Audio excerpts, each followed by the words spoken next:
Bonjour à tous et bienvenue sur BFM Business, à la radio, à la télé, bienvenue aussi sur 01 TV pour ce nouveau numéro de En route pour demain, le premier de cette année 2022, un En route pour demain exceptionnel puisque nous sommes au CES de Las Vegas, vous savez, ce grand rendez-vous dédié à la tech, à l'innovation et croyez-moi, les sujets, l'innovation dans le monde de la mobilité, il y en a beaucoup ici.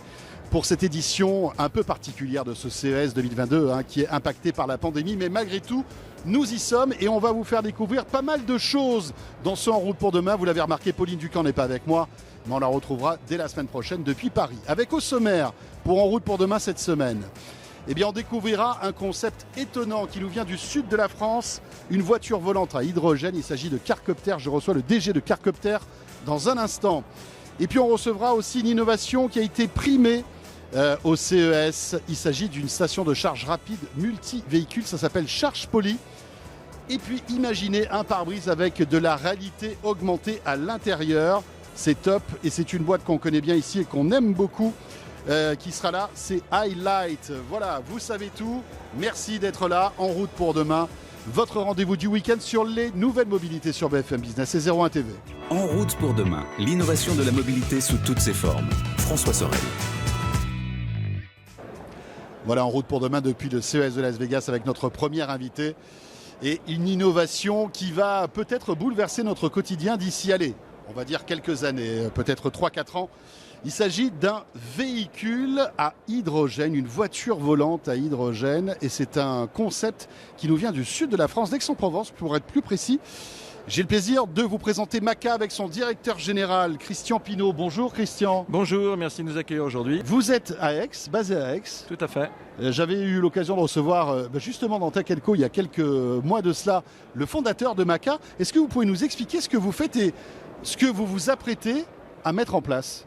Eh bien écoutez, on a inventé la voiture du futur quelque part, mais la voiture de course du futur, puisqu'il s'agit de la première voiture volante à hydrogène, à pile à hydrogène. Donc cette voiture a pour avantage d'être totalement green, si on peut dire. Elle vole à la vitesse de 250 km/h. Alors ce n'est pas un jouet, puisqu'elle pèse quand même 650 kg, fait 7 mètres de long. Et qu'aujourd'hui, en fait, on va lancer la voiture du futur au travers de la course, puisque c'est quand même le principe de base, pour pouvoir faire évoluer ce principe, obtenir les autorisations nécessaires pour que ça puisse voler, puisque ça c'est le but effectivement de tout projet aujourd'hui dans le domaine de ce qu'on appelle du VTOL, Vertical Take-Off and Landing, d'accord, et obtenir les certifications nécessaires pour faire voler le véhicule. Donc pour voler en circuit fermé avec la DGAC, l'obtention de cette certification est beaucoup plus simple que si vous faites voler le même véhicule au-dessus d'Aix-en-Provence ou de Paris. Vous le comprenez bien, les dangers et les risques ne sont pas les mêmes.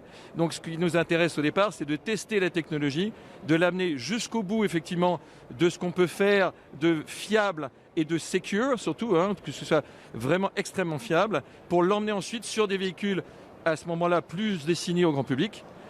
Et le taxi volant et autres véhicules qu'on va voir dans les 10-15 prochaines années. Oui, commencer par l'élite et la performance et petit à petit baisser en gamme pour peut-être demain avoir des véhicules, on va dire volants, j'allais dire abordables, pas abordables, mais en tous les cas, une démocratisation petit à petit de ce type de véhicule. Tout à fait. Mais où est-ce que vous en êtes aujourd'hui concernant ce projet ? Alors c'est un projet qui a démarré chez Airbus Hélicoptère il y a un peu plus de 3 ans et demi. Dans le cadre de ce projet qui a été soutenu par toutes les directions générales pendant effectivement tout ce temps-là et qui a été financé au départ effectivement par Airbus, c'est devenu une spin-off depuis novembre 2020 avec les cofondateurs que nous sommes. Vous avez parlé tout à l'heure de Thierry de Boisvilliers, moi-même et un autre cofondateur. Et à partir de là, on a aujourd'hui développé un prototype à l'échelle 1 tiers. Et notre souhait, c'est d'ici la fin de l'année, de développer le prototype full size, comme on dit, où là, il y aura un pilote à bord.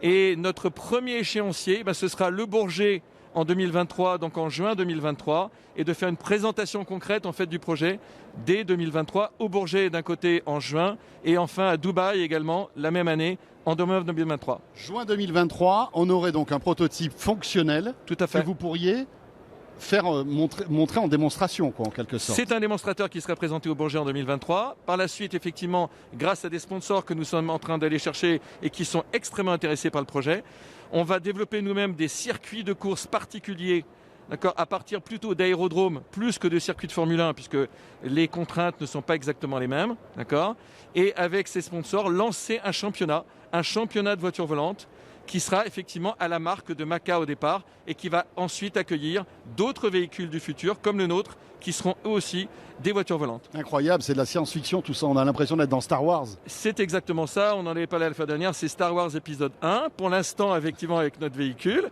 Ensuite Incroyable. on espère aller sur Blade Runner peut-être un jour avec, vous le souvenez, tous ces véhicules Oui, entre les bien sûr. voilà, qui volent un peu partout dans la ville. Mais qui ont chacun leur ligne en quelque sorte. Exactement. Donc voilà, on est dans la science-fiction, mais pas si loin que ça, puisque comme on le disait tout à l'heure, on est en 2023, donc c'est demain matin. Ouais, c'est demain. Vous êtes présent ici. Pourquoi? Vous essayez quoi? De trouver des financements, d'éventuels futurs clients? Quel est l'intérêt d'être ici pour vous? Alors, si vous me dites demain matin, je veux acheter effectivement une Formule 1, on va vous dire, c'est un peu compliqué. C'est réservé à des écuries de course spectaculaires. Ce sera Mercedes, ce sera Ferrari, etc. Nous, on ne vend pas de formule de course volante, on va dire, à hydrogène, à monsieur tout le monde, vous l'imaginez bien. On est là pas pour chercher des clients finaux, parce que forcément, c'est pas le but. Le but, c'est d'aller chercher des médias comme vous, puisqu'on a eu des interviews avec vos confrères, Oui. M6, TF1, même le New York Times ou Wall Street Journal. Donc en gros, aujourd'hui, c'est de la médiatisation internationale. Bien sûr. Il y a 7000 médias qui se pointent au CES tous les ans. Donc pour nous, c'est une manne extraordinaire. Donc c'est un coup de projecteur avant tout médiatique. C'est tout. C'est un très gros coup de projecteur médiatique qui va nous permettre, puisqu'on parlait d'investisseurs, d'aller chercher des investisseurs et d'aller chercher également des partenaires stratégiques, comme je le disais tout à l'heure, qui vont nous aider à nous projeter dans les championnats avec de la promotion, du sponsoring, etc. et des écuries qu'on va monter. Donc c'est ça qu'on vient chercher aujourd'hui. Et on en a rencontré déjà ce matin 3, donc vous voyez, ça va vite. Christian Pineau, ça fait des années, des dizaines d'années qu'on parle de la voiture volante. Oui. Il y a des choses qui se font, mais on voit que c'est très compliqué, que la démocratisation de ce type d'engin, c'est pas pour demain. Qu'est-ce qui fait que ça freine à votre avis? Alors, c'est pas pour demain, on n'est pas tout à fait d'accord avec cette formule. Non, mais allez-y. Parce qu'encore une fois, allez-y. 2023, c'est demain. Non, mais pour vous, oui, tout à d'ici fait. 2023, Alors, ça voilà. sera pas la voiture volante de Monsieur Tout le Monde, on Non, est d'accord. non, Moi, non, ce que j'imaginais, ce que je voulais Tout à évoquer fait. avec vous, c'est on va dire la démocratisation d'un type de transport Oui. qu'on évoque depuis des dizaines et des dizaines d'années Tout à fait. finalement. Alors, je vais vous dire, le problème numéro 1, et c'est celui qui concerne nos confrères partout dans le monde, il y a 200 projets de ce type dans le monde entier. On en a rencontré un grand nombre, par exemple, lors du Dubai Air Show, qui avait lieu au mois d'octobre, effectivement, à Dubaï. Et lorsqu'on a interrogé nos confrères, on leur a posé la même question. On leur dit, nous, on a des problèmes, vous en avez aussi. Quels sont les problèmes majeurs que vous rencontrez? Écoutez, le problème majeur, c'est que les beaux joujoux qu'on est en train de fabriquer restent dans le garage. Et la raison pour laquelle ils restent dans le garage, c'est qu'il n'y a pas la certification qui va derrière. La grosse problématique numéro 1... Il n'y a pas d'autorisation en fait de faire voler ce type d'engin. Exactement, il faut une certification. Et le gros avantage de Maca par rapport à tous ses concurrents aujourd'hui, c'est que toute l'équipe de Maca vient d'un background ingénierie où on fabrique des hélicoptères. Et à partir de là, au départ, quand on fait le premier concept, la première chose qu'on fait, c'est de valider s'il peut être certifié ce concept. Parce que chez Airbus, on ne va pas fabriquer un projet si on ne peut pas le faire voler. Ça ne sert à rien. Il y a déjà une voiture volante qui a été certifiée ou pas dans le monde? Non. Il y a des projets qui aujourd'hui ont reçu quelques autorisations de vol sur des zones extrêmement précises. C'est expérimental. Très expérimental, mais un projet aujourd'hui qui est ouvert au grand public et qui peut se faire demain matin, non, ça n'existe pas Et encore. ça va arriver quand à votre avis? Là, ça va arriver très tôt par contre. Je dirais que d'ici 2022, fin 2022, début 2023, on va commencer à avoir ce type de projet. On va avoir des véhicules certifiés donc. Oui, Et dès l'année prochaine. cette certification garantit toute la sécurité. C'est ça. Voilà, c'est ça en fait. C'est ça le plus important. Vous savez, la DGAC, elle a pour objectif, donc la Direction Générale de l'Aviation Civile, a pour objectif de ne pas laisser voler n'importe qui et n'importe quoi dans les airs. La protection, effectivement, de l'environnement de l'air est plus important. Si vous faites voler un drone et qu'au moment où il y a un avion qui atterrit dans un aéroport et qui va dans un réacteur, vous imaginez la catastrophe que ça pourrait être. Donc pour l'instant, il y a des contraintes vraiment extrêmement élevées Bien sûr, à ce niveau-là. Qui sont normales. Et qui sont tout à fait logiques. Et effectivement, nous, il va falloir qu'on aille au-delà de ces contraintes et qu'on prouve à tous ces organes que sont la DGAC et les DGAC internationales que notre projet est safe, qui peut voler n'importe où, qui ne va pas cracher n'importe quand, qui ne va pas se projeter dans l'air n'importe où et n'importe comment non plus. Donc voilà, il y a des contraintes et on les comprend très bien, ces contraintes. Ce n'est pas les mêmes que sur la route. Non, tout à fait. Là, c'est des contraintes réelles et on ne veut pas non plus mettre en péril des pauvres passagers dans un avion avec 300 personnes dedans Bien et sûr. tout ce que ça pourrait contraindre. Et puis, qui pourra piloter ce type d'engin? Est-ce qu'il faudra un permis particulier? Est-ce que ça sera autonome? Enfin, c'est d'autres questions, mais vous savez quoi? Vous reviendrez En route pour demain. Toujours avec grand plaisir. Parce que c'est un sujet, évidemment, qui mérite beaucoup plus que 7 minutes pour rentrer dans les détails. Merci beaucoup. À vous, merci beaucoup. Christian Pinault et bon À très CES. bientôt, j'espère. Bon CES. Merci, c'est gentil. Rappelons que vous êtes le directeur général de Maca. Et on enchaîne tout de suite avec notre deuxième invité dans En route pour demain. BFM Business et 01 TV présente En route pour demain, l'invité. En route pour le futur, en route pour demain depuis le salon CES, vous le savez, de Las Vegas. Votre rendez-vous dédié à toutes les mobilités. Et j'accueille maintenant Hadi Moussavi. Bonjour Hadi. Bonjour François. Vous êtes le fondateur de Charge Poly. Tout à fait. Vous avez fait le déplacement, vous êtes venu ici au CES. Je vais vous poser la question de savoir pourquoi vous êtes venu ici. Mais vous avez été récompensé. Vous savez que le CES est aussi des Innovation Awards. Félicitations, puisque vous en Merci. avez récolté un. Voilà, le CES 2022 Innovation Award dans la catégorie intelligence, véhicules et transport. Est-ce que vous pouvez nous expliquer ce que vous faites chez Charge Poly? Tout à fait. Donc en fait, comme vous savez aujourd'hui, ce qui fait frein aujourd'hui au développement des véhicules électriques, c'est l'infrastructure de recharge, et notamment la charge rapide pour donner de l'autonomie aux véhicules électriques. Et le problème, en fait, c'est une histoire de coût. Et notre projet, notre innovation consiste justement à révolutionner et réduire ce coût-là pour démocratiser la charge rapide. Et Alors, la charge rapide, aujourd'hui, voilà, il existe des bornes qui sont très rapides.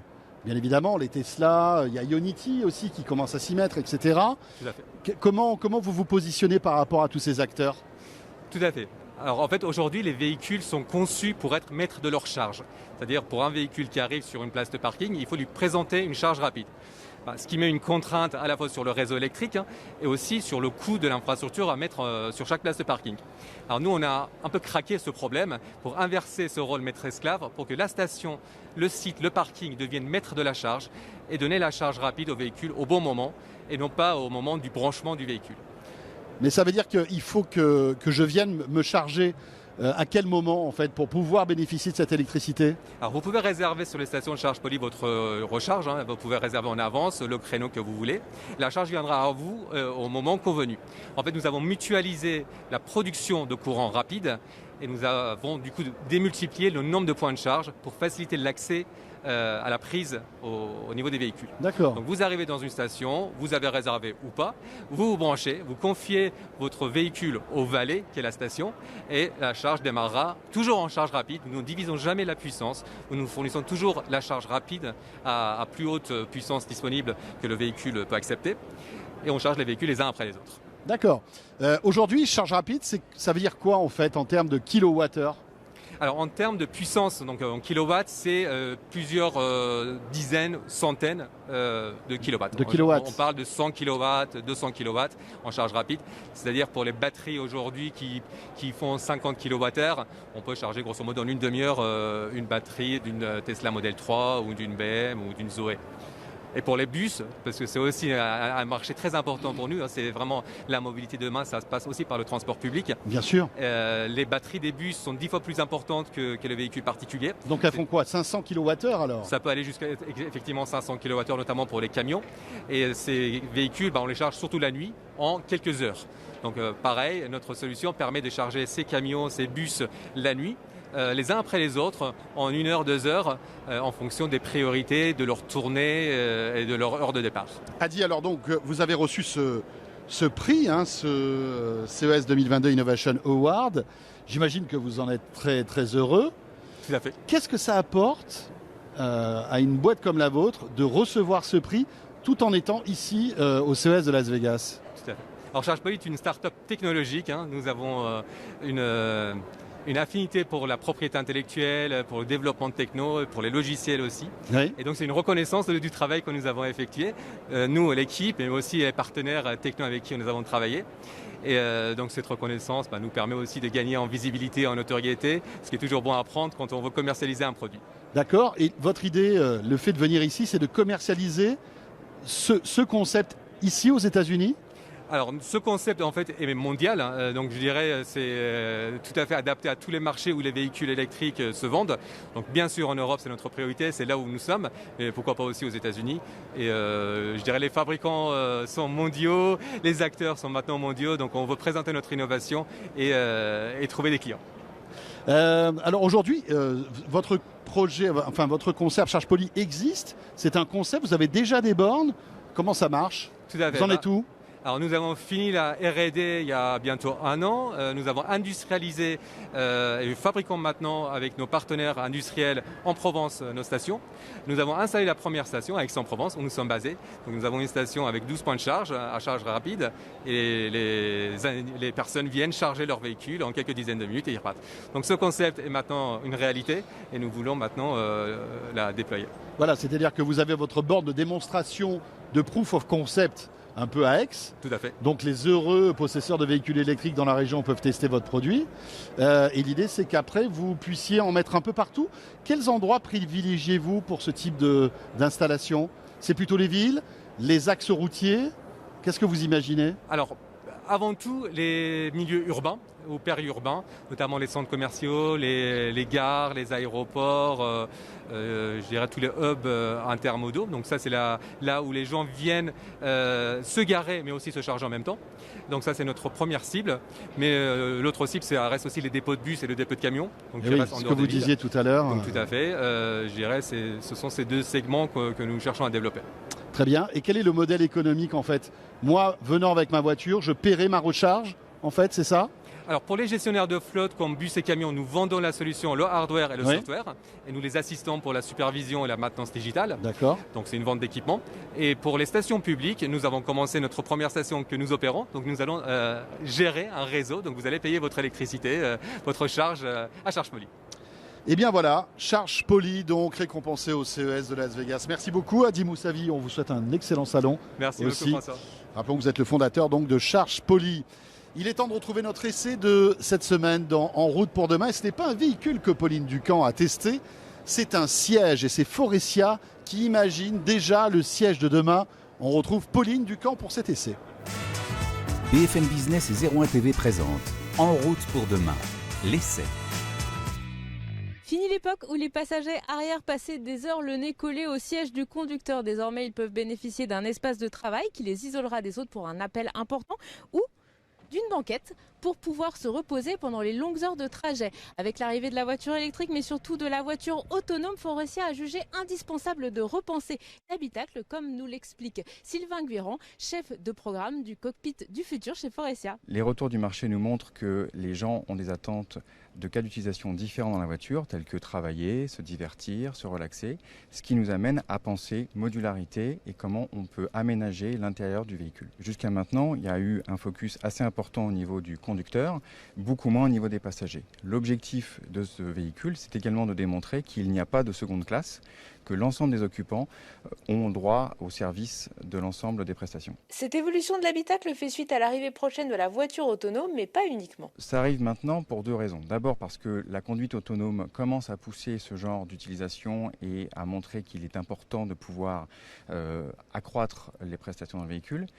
Le contexte actuel de Covid amène aussi les gens à devoir multiplier les activités dans le véhicule et on voit une accélération de cette demande. Si l'assise évolue tout au long du voyage, elle va aussi évoluer tout au long de la vie du véhicule. Un peu comme je télécharge des nouveaux logiciels sur mon smartphone, je pourrais demain upgrader mon siège avec de nouvelles fonctions qui seront intégrées au fur et à mesure de la vie du véhicule. Un nouveau business model que nous explique Étienne Sorlet, directeur marketing de l'activité siège chez Faurecia. Ça va nous apporter, on l'espère, de nouveaux contrats avec nos clients, puisque dès la conception du siège, nous allons intégrer cette fonction.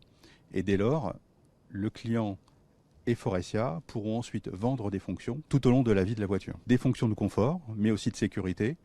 Donc tout ce qui va permettre d'apporter de la qualité d'expérience, ça peut être du massage, ça peut être des retours haptiques, ça peut être de la ventilation, des nappes chauffantes, tout ce qui touche autour du confort et de la sécurité. Et tout repose ici sur une nouvelle manière de concevoir le siège. Nous avons une conception qui est modulaire, qui permet de facilement détacher un certain nombre de parties des sièges et qui va pouvoir être interchangée avec de nouvelles fonctions à l'intérieur.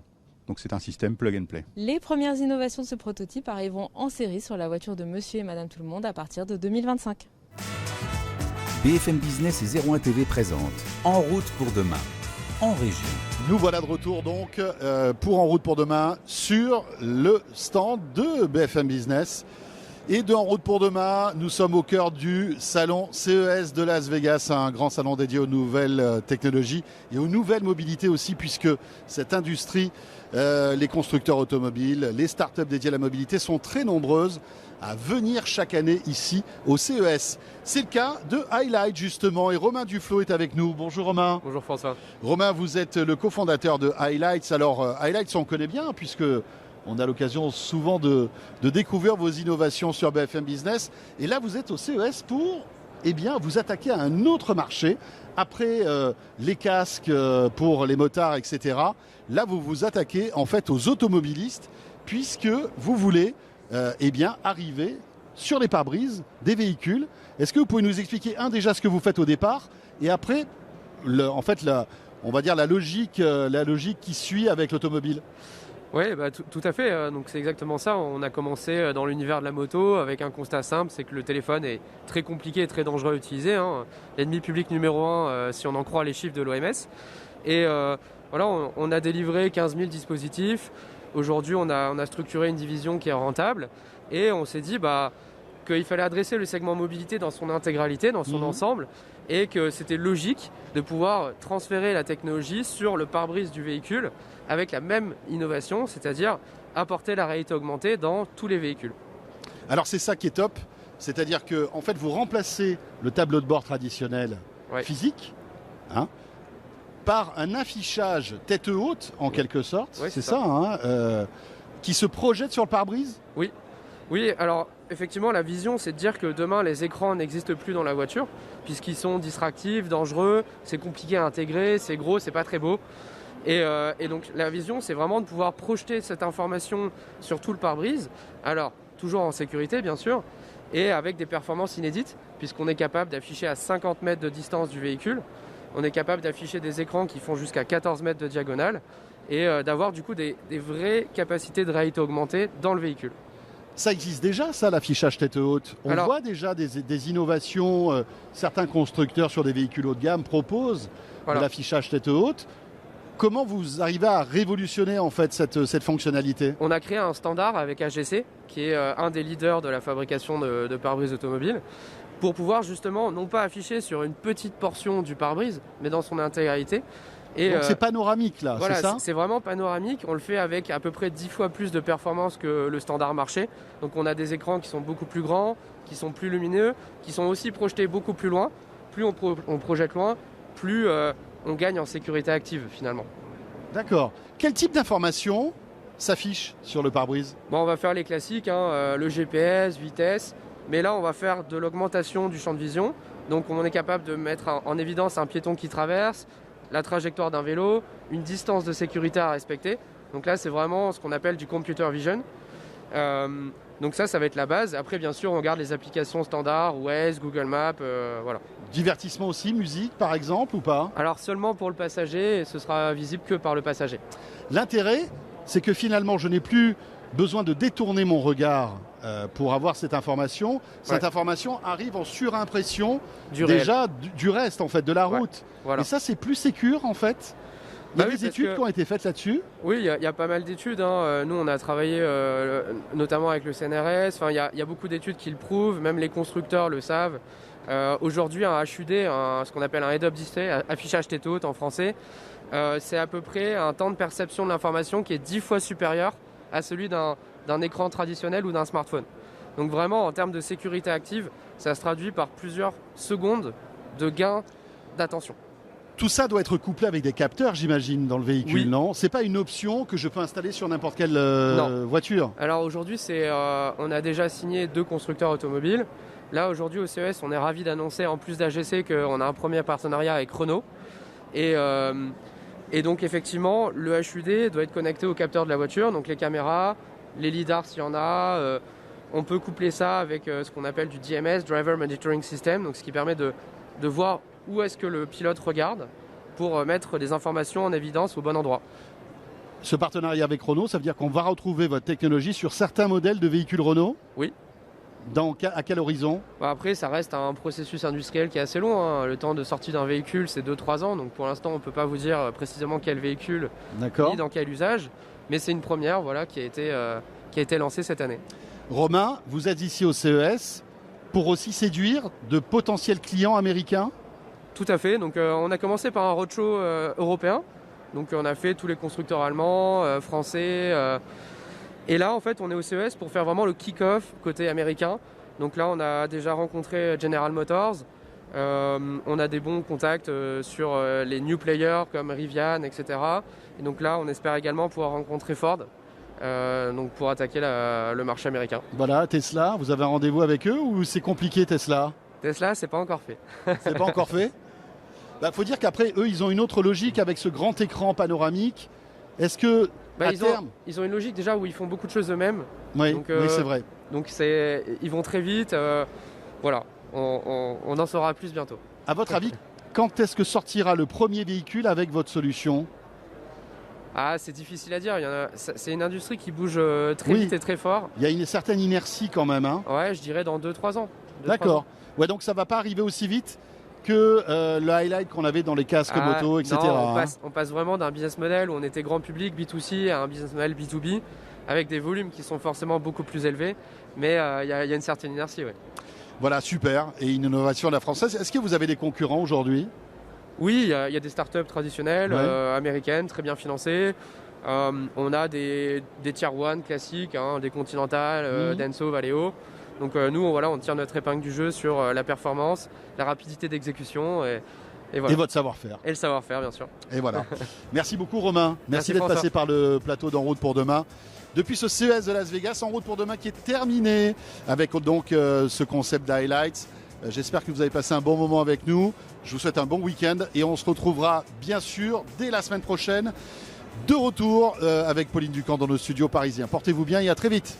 En route pour demain, l'innovation de la mobilité sous toutes ses formes. François Sorel.